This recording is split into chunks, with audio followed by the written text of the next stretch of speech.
Hello, I'm K.B. Есенбекова, and I am a teacher of the discipline Introduction to Linguistics at the Department of Foreign Languages and Translation at the University of Abay Mirzahmetov. Sim 1, Linguistics as a Science.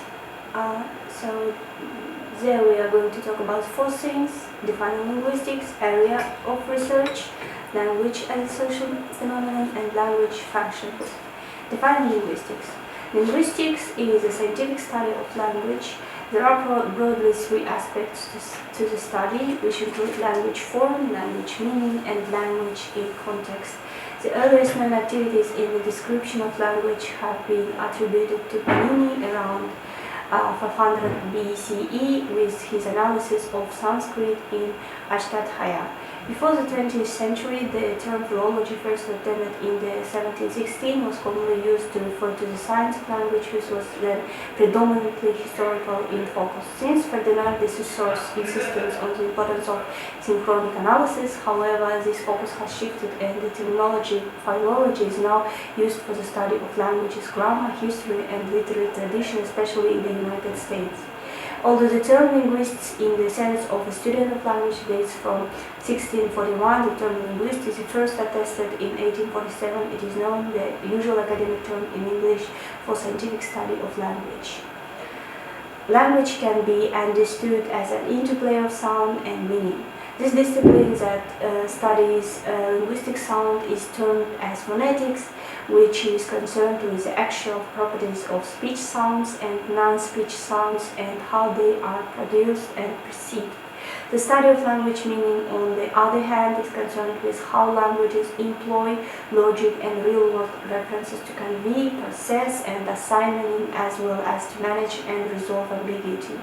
This is in return includes a study of semantics and pragmatics. There is a system of rules which govern the communication between members of a particular speech community. Grammar is influenced by both sound and meaning and includes morphology, syntax, and phonology. Research on language through historical and evolutionary linguistics focuses on how languages change and the origin and growth of languages, particularly over an extended period of time. During the 20th century, Ferdinand de Saussure distinguished between the notions of language and parole in his formulation of structural linguistics. According to him, parole is a specific utterance of speech, whereas language refers to an abstract phenomenon that theoretically defines the principles and system of rules that govern a language. In classical Indian philosophy of language, Patanjali distinguished between Sphota and Dihvani in the creation of Sattva, which literally means spoken word. Areas of speech. Historical linguistics study the history of specific languages as well as general characteristics of language change. The study of language change is also referred to as diachronic linguistics, which can be distinguished from synchronic linguistics.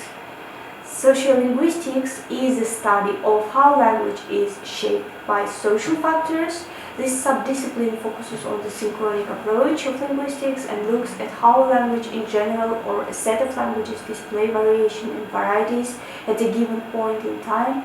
The study of language variation and the different varieties of language through dialects, registers, and idialects can be tackled through a study of style as well as through analysis of discourse. Sociolinguistics research on both style and discourse in language and also studies the theoretical factors that are at play between language and society. Developmental linguistics is the study of the development of linguistic ability in individuals, particularly the acquisition of language in childhood. Some of the questions that developmental linguistics looks at as: how do children acquire language? How does an adult acquire a second language? What is the process of language acquisition? Neurolinguistics is the study of the structures in the human brain that underlie grammar and communication. Neurolinguistics study the psychological mechanism by which the brain processes information related to language and evaluate linguistics and psycholinguistics theories using physiology, brain, and computer modeling. Applied linguistics. Linguistics are largely concerned with finding and describing the generalities and varieties both within particular languages and among all languages. Applied language takes those results and findings and applies them to other areas. It is commonly used in the areas such as language education, lexicology, translation, language planning, which involves with governmental level policy implementation related to language use, natural language processing. Language documentation combines anthropological inquiry with linguistic inquiry in order to describe languages and their grammars. The next one is lexicography, involves the documentation of words that form a vocabulary. Such documentation of linguistic vocabulary from a particular language is usually compiled in a dictionary. Translation. The subfield of translation includes the translation of written and spoken text across media, from digital to print and spoken. To translate literally means to transmute the meaning from one language into another. Translators are often employed by organizations such as travel agencies, governmental embassies, to facilitate communication between two speakers who do not know each other's languages. Clinical linguistics is the application of linguistic theory to the field of speech-language pathology. Speech-language pathologies work on corrective measures to treat communication and swallowing disorders. Chaika 1990 showed that people with schizophrenia who display speech disorders like rhyming inappropriately have attentional dysfunction, as when a patient was shown a colored chip and then asked to identify it, responded, looks like day, sounds like gray, take it for a roll in the hay, and so on. Computational linguistics is the study of linguistics issues in a way that it's computationally responsible, taking careful note of computational consideration of algorithmic specification and computational complexity, so that the linguistic theories devised can be shown to exhibit certain desirable computational properties and their implementation. Evolutionary linguistics is the study of the emergence of the language faculty through human evaluation, and also the application of evolutionary theory to the study of cultural evolution among different languages. It is a study also of the dispersal of various languages across the globe through movement among ancient communities. Next one is forensic linguistics, is the application of linguistic analysis to forensics. Forensic analysis investigates the style, language, lexical use, and other lexical and grammatical features used in the legal context to provide evidence in courts of law. Language as a social phenomenon. A precise definition of language is not easy to provide because the language phenomenon is complex. Slightly modifying a definition provided by Finnegan and Besnier, we might define language as a finite system of elements and principles that make it possible for speakers to construct sentences to do particular communicative jobs. The part of the system that allows speakers to produce and interpret grammatical sentences is called grammatical competence. It includes the knowledge of what speech sounds are part of a given language and how they may and may not be strung together. The most frequent job that people do with language and communicating with other people. Grammatical competences are almost useless for human interaction without communication. Communicative competence, in fact, a lot of the actual use of language is not in sentences at all, but in discourse units larger and smaller than sentences, some grammatical, some not. To be effective, speakers have to combine grammatical competence with the knowledge of how to use grammatical sentences appropriately to the purpose and context at hand. The two taken together comprise communicative competence. Communicative competence, the knowledge included in grammatical competence, plus the ability to use that language to accomplish a wide range of communicative jobs, constitutes language. Language as a social phenomenon. Language, according to Wikipedia dictionary, is a system of signals including voice, sounds, gestures, and written symbols which encodes and decodes information. However, languages are not just sets of symbols. They also often conform to rough grammar or system of rules used to manipulate the symbols.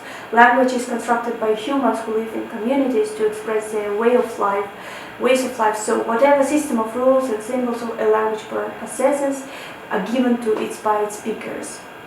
There may be people living in the same community who may share the same origin, profession, social class, and so forth. Such a group of people tend to behave alike because of the environment or context in which they operate constrains them to use language in a particular way. That is the all of the presentation of the first theme. Theme 2.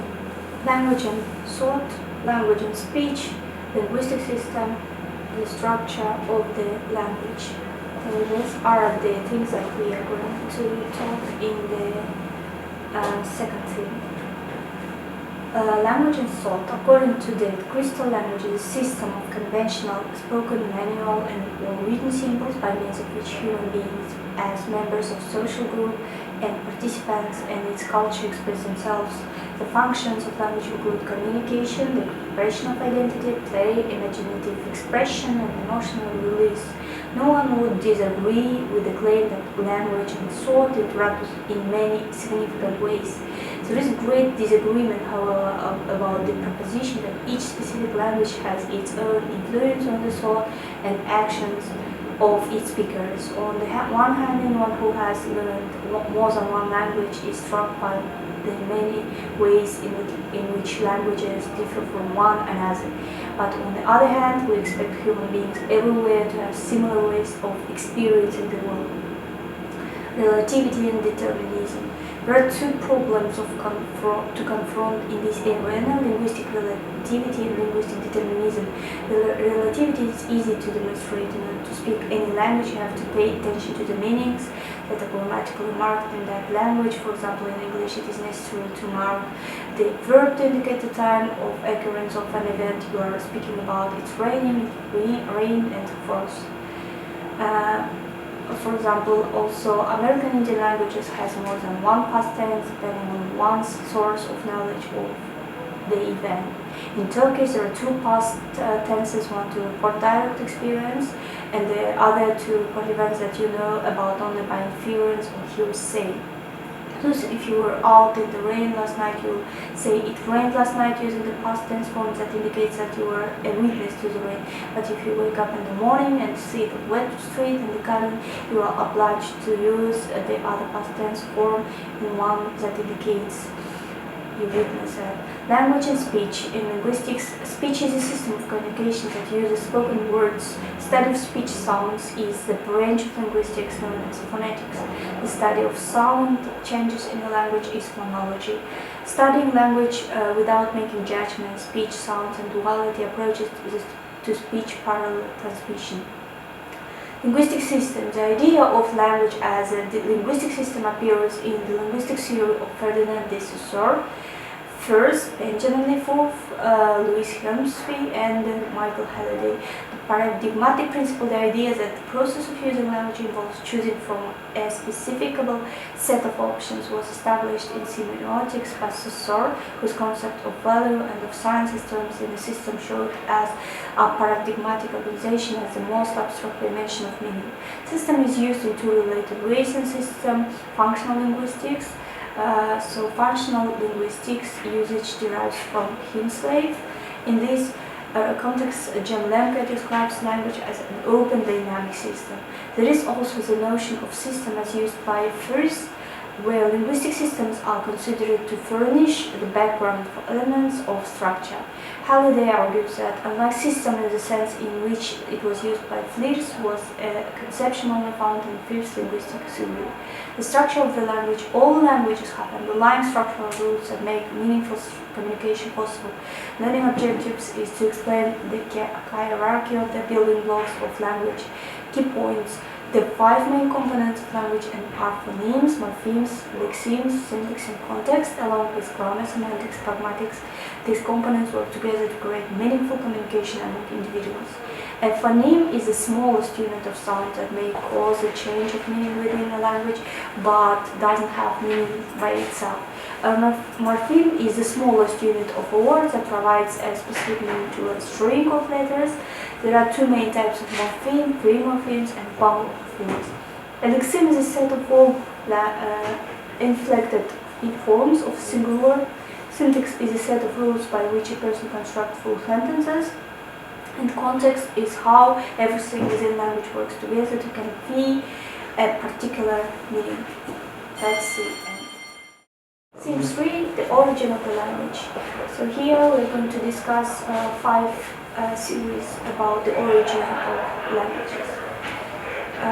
As Bernard Campbell states flatly in Humankind Emerging, we simply do not know and never will how or when language began. We do not know that spoken language developed well before written language, yet we have no physical evidence relating to the speech of our ancestors, and because of this absence of evidence, speculations about the origin or origins of human speech have been developed. In fact, there are many speculations about how language started. So the first one is about the divine source. In biblical tradition, in Hindi, language came from Sarasvati, wife of Brahma, creator of the universe. Few experiments have been conducted to discover the origin of language. The basic idea of the theory is that if infants were allowed to grow up without hearing any language, then they would spontaneously begin using the original God-given language. The Greek historian Herodotus mentioned something as an example during his travel to Egypt. Herodotus heard that it sought to discover the origin of language by conducting an experiment with 2 children. Allegedly, he gave 2 newborn babies to a shepherd with instructions that no one should speak to them, but that the shepherd should feed and care for them while listening to determine their first words. The second is the natural sound source. Primitive words could have been imitation of the natural sounds which only men and women heard around them. Examples: cuckoo, splash, bang, boom. This view has been called the bow-wow theory of language origin. The bow-wow theory in this scenario when different objects flew by, making a cow-cow sound, and the early human tried to imitate the sound and then used them to refer to those objects even when they weren't present. The puk-puk theory, another of Jesperson's nicknames, was the puk-puk theory, which proposed that speech developed from the instinctive sounds that people make in emotional circumstances. That is, the original sound of language may have from natural cries of emotions such as pain, anger, and joy. The social interaction source, the third one, or it's called Ye-He-Ho theory. The sound of a person involved in physical effort could be the source of our language, especially when that physical effort involves several people and had to be coordinated. The importance of Ye-He-Ho theory is that it places the development of human language in some social context. The physical adaptation source. This theory depends on the physical features humans possess, especially those that are distinct from other creatures. Our ancestors made a very significant transition to upright posture with bipedal and reversal for the front limbs. The theory comes from the idea that there is a link between physical gesture and orally produced sounds. First of all, a set of physical gestures was developed as a means of communication. The generic source is that a nativeness hypothesis is a linguistic theory of language acquisition which holds that at least some knowledge about language exists in humans at birth. This hypothesis supports linguistic nativism and was first proposed by Noam Chomsky. Facts about the complexity of human language systems, the University of Language Acquisition, the facilities that children demonstrate in acquiring these systems, and the comparative performance of adults in attempting the same task are all commonly evoked in support the human might have that makes him speak. Most scholars today consider that such theories not so much wrong, they occasionally offer peripheral insight as naive and irrelevant. The problem with these theories is that they are so narrowly mechanic. And so that's all about the theme number 3. Theme number 4. The history of language and sound, syntactic changes. Investigating the features of older languages and the ways in which they developed into modern languages involves us in the study of language history and change, also known as philology, as was mentioned in the first lecture. In the 19th century, philology dominated the study of language, and one result was the creation of family trees to show how languages were related.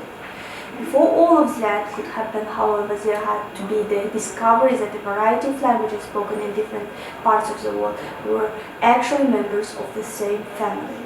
So family trees. In 1786, the British government official in India called Sir William Jones made the following observation about Sanskrit, the ancient language of Indian law.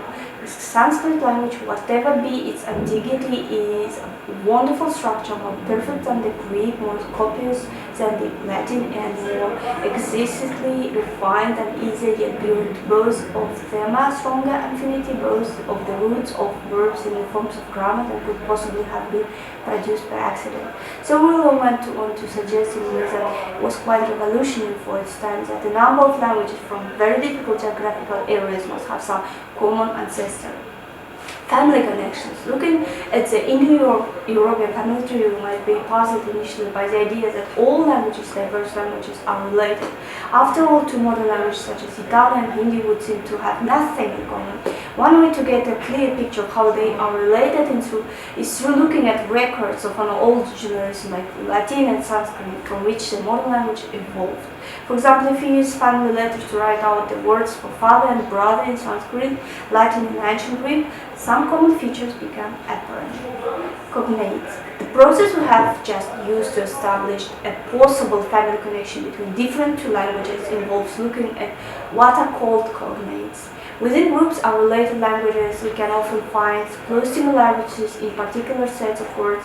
A cognate of a word in one language is a word in another language that has a similar form and is or was used with a similar meaning. The history of English.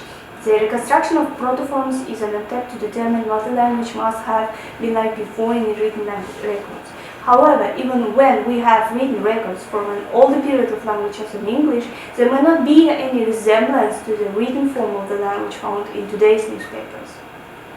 So Old English, the primary source for that developed at the English language were the Germanic languages spoken by a group of tribes from Northern Europe who moved into the British Isles in the 5th century. In one earlier account, the tribes of Angles, Saxons, and Julies described as gods toward Britain. So from 8th century through the 9th and the 10th century, another group of Northern Europeans came first to plunder and then to settle in parts of the coastal regions of Britain. Middle English. The event that marks the end of the Old English period and the beginning of the Middle English period is the arrival of the Norman French in England following the victory of Hastings under William the Conqueror in 1066. Sound changes. In a number of changes from Middle to Modern English, some sound disappearance from the pronunciation of certain words in the process simply described as sound loss. The sound change known as metathesis involves a reversal in position of two sounds in a word. Syntactic changes, some noticeable differences between the structure of sentence in Old and Modern English involve word order. In Old English text we find the subject-verb-object order most common in Modern English, but we can also find a number of different orders that are no longer used. Semantic changes. The most obvious way in which Modern English differs from Old English is the number of borrowed words that have come into the language since the Old English period. Less obviously, many words have ceased to be used. Since we no longer carry swords, the word for, meaning the thrust of the sword, is no longer heard. A common Old English word for man was there, but it has fallen out of use except in horror films where the compound werewolf occasionally appears. Scene 5. Language and regional variation. Here we're going to discuss two top things, the standard language and the language planning. Standard language. When we talked about the words and structures of language in earlier chapters, we were concentrating on the features of only one variety, usually called the standard language. This is actually an idealized variety because it has no specific region. It is a variety associated with administrative, commercial, and educational centers, regardless of the region. If we think of standard English, it is a version we believe is found in printed English in newspapers and books and widely used in the mass media and is taught in most schools. Accent and dialect. Whether we think we speak a standard variety of English or not, we all speak with an accent. It is a myth that some speakers have accents while others do not. We might feel that some speakers have very distinct or easily recognized types of accent, while others may have subtler or less noticeable accents, but every language user speaks with an accent. Technically, the term accent is restricted to the description of aspects of pronunciation that identify where an individual speaker is from regionally or socially. It is different from the term dialect, which is used to describe features of grammar and vocabulary as well as aspects of pronunciation. Dialectology, despite occasional difficulties, there is a general impression of mutual intelligibility among many speakers of different dialects of English. This is one of the criteria used in the study of dialects or dialectology to distinguish between two different dialects of the same language and two different languages. Regional dialects. The existence of different regional dialects is widely recognized and often is the source of some humor for those living in different regions. In the United States, people from the Brooklyn area of New York may joke about the Southern's definition by telling you that text is for less than seeing in their breast someone from the Southern states. Bilingualism and diglossia. Bilingualism at the level of the individual tends to be a feature of the minority group. In this form, bilingualism, a member of a minority group grows up in one linguistic community, mainly speaking in one language, but learns another language in order to take part in the larger dominant linguistic community. A rather special situation involving two distinct varieties of language called diglossia exists in some countries. In diglossia, there is a low variety acquired locally and used for everyday affairs, and a high or special variety learned in school and used for important matters. A type of diglossia exists in Arabic-speaking countries where the high variety is used in formal lectures, serious political events, and especially in regional discussions. The low variety is a local version of the language such as Egyptian Arabic or Lebanese Arabic. Through a long period in European history, the diglossia situation existed with Latin at the high variety and one of the local languages of Europe as a low variety or vernacular. Language planning. Perhaps because bilingualism in contemporary Europe and North America tends to be found mostly among minority groups, many countries are often assumed to be monolingual. For many of those residents who are only capable of speaking one language, for example English, the United States would indeed seem to be a monolingual country. Government, legal, and educational organizations in many countries have to plan which variety or varieties of the languages spoken in the country are to be used for official business. In Israel, despite the fact that it was not the most widely used language among the population, Hebrew was chosen as the official government language. In India, the choice was Hindi, yet in many non-Hindi speaking regions, there were riots against this decision. There were national language wars in the Philippines before different groups could agree on the name of the national language, Filipino. The process of language planning may be seen in better light when the full series of stages is implemented over a number of years. Pidgins and creoles. A pidgin is a variety of language that developed for some practical purpose, such as trading among groups of people who had a lot of contract but who did not know each other's languages. As such, it would have no native speakers. The origin of the term pidgin is thought to be from a Chinese version of the English language, business. There are believed to be between 6 and 12 million people still using pidgin languages and between 10 and 70 million using descendants from pidgins called creoles. When a pidgin develops beyond its role as a trade or contact language and becomes the first language of social community, it is described as a creole. Theme number 6, linguistic typology. So here we are going to talk about linguistic typology, its classification, and typological systems. Linguistic typology. All languages are composed in a way that includes universal characteristics such as phonemes and double instances, while languages that are similar between each other have inherent features that allow different ways to learn about their related structures. What is linguistic typology? Linguistic typology is largely aimed at cognitive and reliable socio-cultural aspects and defining the differences between languages, especially in the area of semantic differences. This allows for good use and understanding between people who use foreign languages. The differences between languages around the world have not been studied fully, and the number of languages that exist has not been established as it is it is a challenge to definitely determine an amount.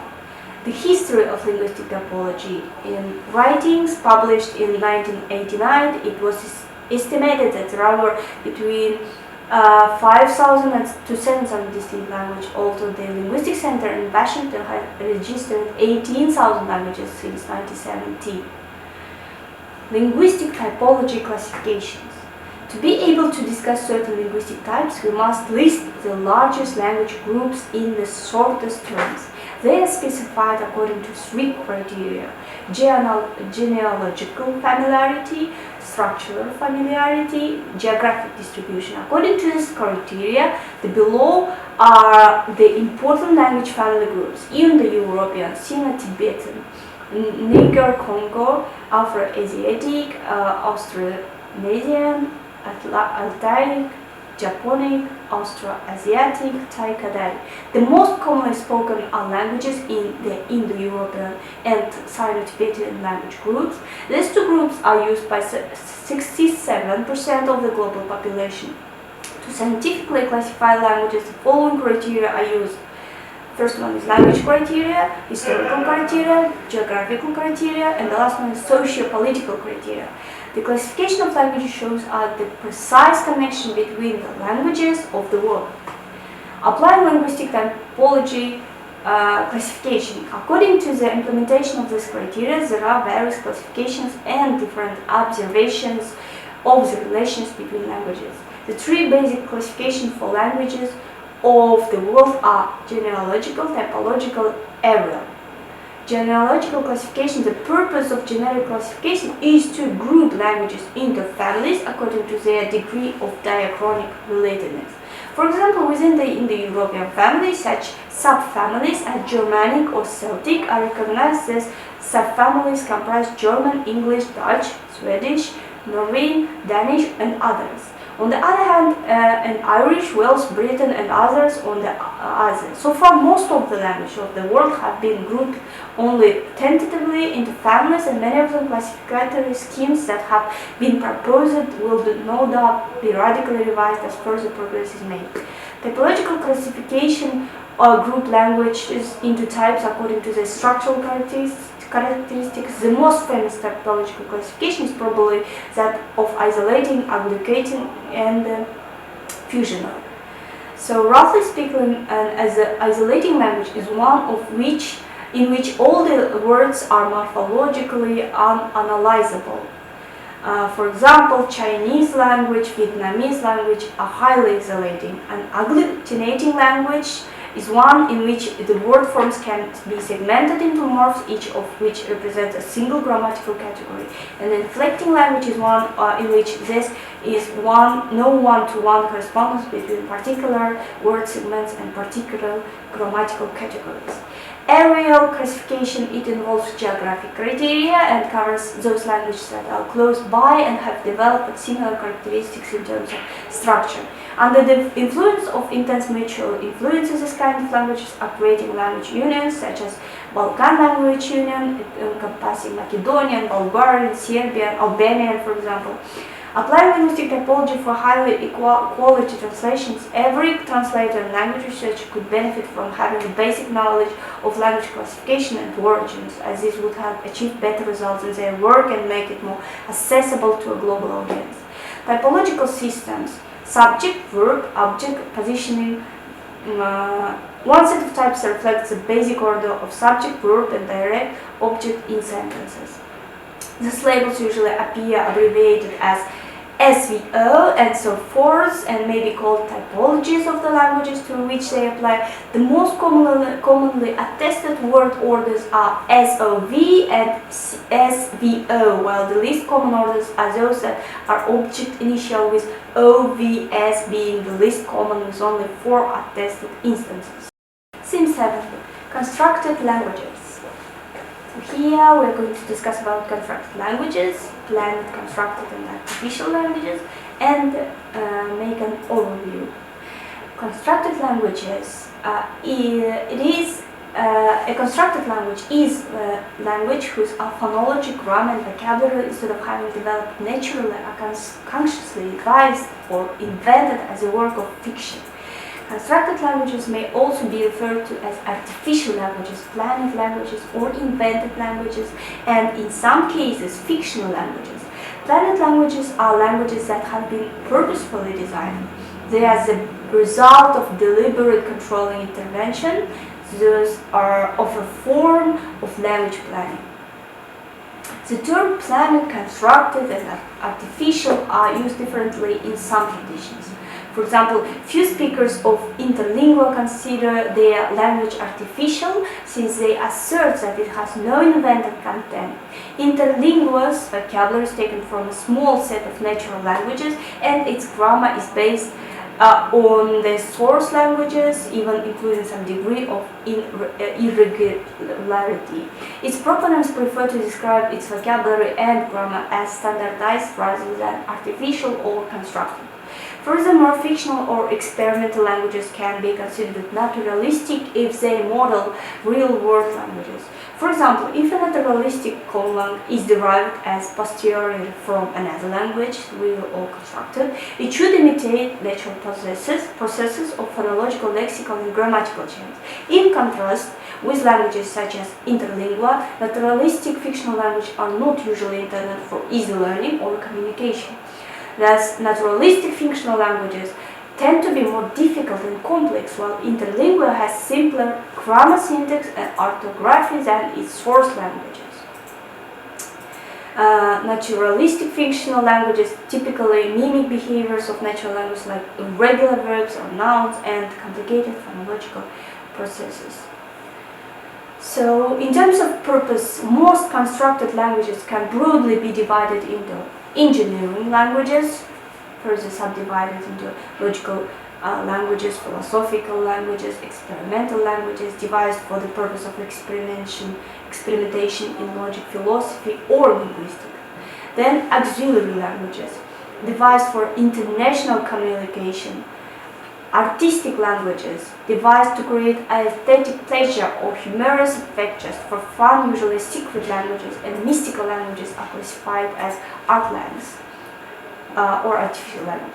The boundaries between these categories are by no means clear. A constructed language could easily fall into more than one of the above categories.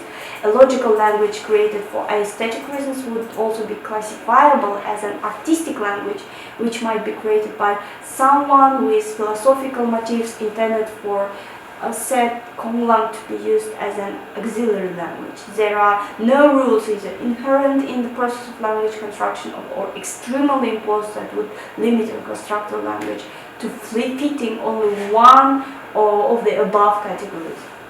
Constructed languages can have native speakers if young children learn it from parents who speak it fluently. According to ethnology, there are 200 and 2,000 who speak Esperanto as a first language. A member of the Klingon Language Institute, Spears, attempted to raise his son as a native Klingon speaker. As soon as a constructed language has a community of fluent speakers, especially if it has numerous native speakers, it begins to evolve and hence loses its constructed status. For example, modern Hebrew and its pronunciation norms were developed from existing traditions of Hebrew, such as Mishnaic Hebrew and Biblical Hebrew, following general Sephardic pronunciation, as it engineered from scratch and has undergone considerable change since the State of Israel was founded in 1948.